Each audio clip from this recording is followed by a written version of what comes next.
यह चुनाव विनोद भैया नहीं लड़ रही है, चुनाव चास नगर निगम की तमाम जनता लड़ रही है उनके बिहाफ में।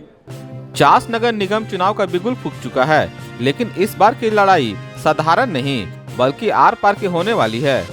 बोकारो के चीरा चास स्थित आवासीय कार्यालय में आज भारी गहमा गहमी के बीच एक प्रेस वार्ता का आयोजन किया गया। मौका था विनोद कुमार के समर्थन में हुंकार भरने की। प्रेस वार्ता के दौरान समर्थकों का हुजूम देखकर साफ अंदाजा लगाया जा सकता है कि इस बार चास की राजनीति में भूचाल आने वाला है। विनोद कुमार के खास सहयोगी अमित कुमार ने विरोधियों पर सीधा प्रहार करते हुए कहा कि विनोद कुमार की बढ़ती लोकप्रियता ने विपक्षियों की नींद उड़ा दी है। यह चुनाव विनोद भैया नहीं बल्कि चास नगर निगम की पूरी जनता लड़ रही है। भले ही वो आज हमारे बीच नहीं है और जेल में अंडर ट्रायल है, लेकिन जनता का प्यार उनके साथ है।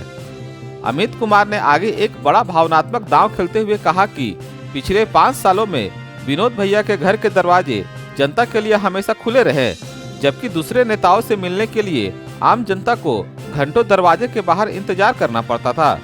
जनता ने खुद आकर अपील की है कि विनोद कुमार ही उनके असली प्रतिनिधि हैं। 7 तारीख को चुनाव चिन्ह आवंटित होते ही चास की गलियों में चुनावी रणभेजी बच जाएगी।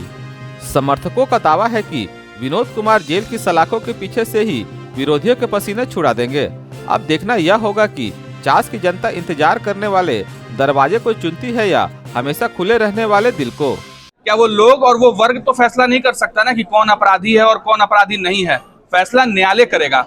और आप इस पूरे देश में देख सकते हैं ऐसे बहुत से बाहुबली नेता और लोग कहते हैं जो 8-8 साल के बाद रिहा होके आते हैं, और वही खास वर्ग उनके पास गुलदस्ता लेके जाता है कि 8 साल बाद वो निर्दोष कैसे मतलब कि वो अपराधी खत्म हो जाते हैं। तो मामला कोर्ट में है, कोर्ट उस चीज का फैसला करेगा कि वो अपराधी हैं कि नहीं। देखिए, सर्वप्रथम तो यह बात है कि यह चुनाव विनोद भैया नहीं लड़ रही है, चुनाव चास नगर निगम की तमाम जनता लड़ रही है उनके बिहाफ में। क्योंकि जिस प्रकार से आप जान रहे हैं वो हम लोगों के बीच में अभी नहीं है, वो कारावास में है और अंडर ट्रायल है।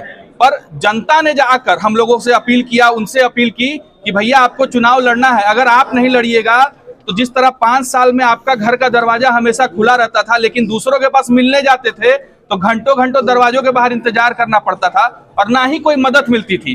तो भैया अगर आप नहीं रहेंगे तो हम जैसे गरीबों का क्या होगा, हम जैसे असहारों का क्या होगा और व्यापारियों का क्या होगा, जिनको कभी कभी लोग आके तंग और परेशान कर जाते थे। और हमेशा हर व्यापारी के लिए कोई खड़ा रहा है पूरे शहर में, ना कि सिर्फ नगर निगम क्षेत्र में बल्कि बोकारो जैसे शहर में भी। और ये बखूबी बहुत व्यापारी लोग जान भी रहे हैं कि अगर कोई परेशानी होता था तो खड़ा सिर्फ और सिर्फ विनोद कुमार ही रहता था, और आगे भी चास के तमाम व्यापारी के लिए खड़ा कोई रहेगा तो वो सिर्फ और सिर्फ विनोद कुमार ही रहेंगे।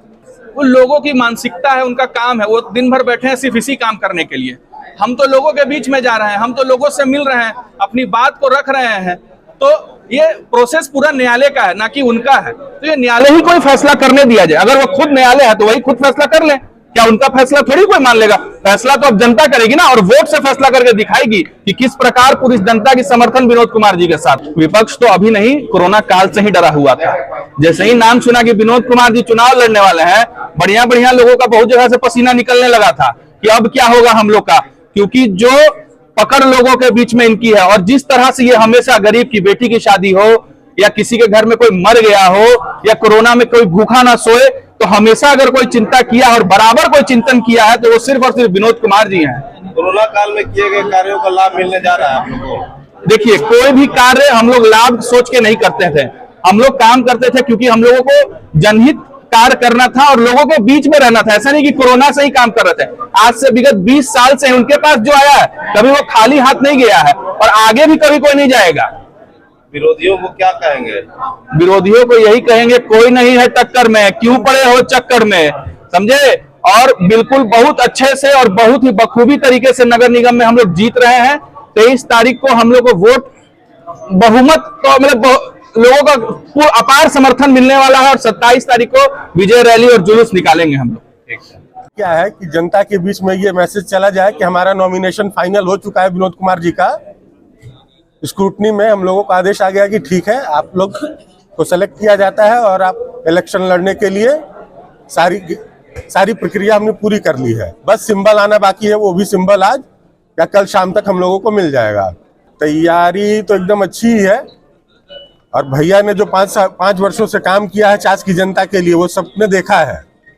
जनता का समर्थन मिल रहा है, जनता सब देख रही है। वो जेल में है, पर हाँ, वो अपराधी नहीं है। ये मुकदमा, ये मामला न्यायालय में लंबित है, इसका फैसला न्यायालय करेगी। हम लोग जनता के बीच जा रहे हैं, जनता का समर्थन मिल रहा है और जनता हमारे पक्ष में है। ये चास की जनता बताएगी कि विनोद जी अपराधी हैं कि समाज सेवी हैं।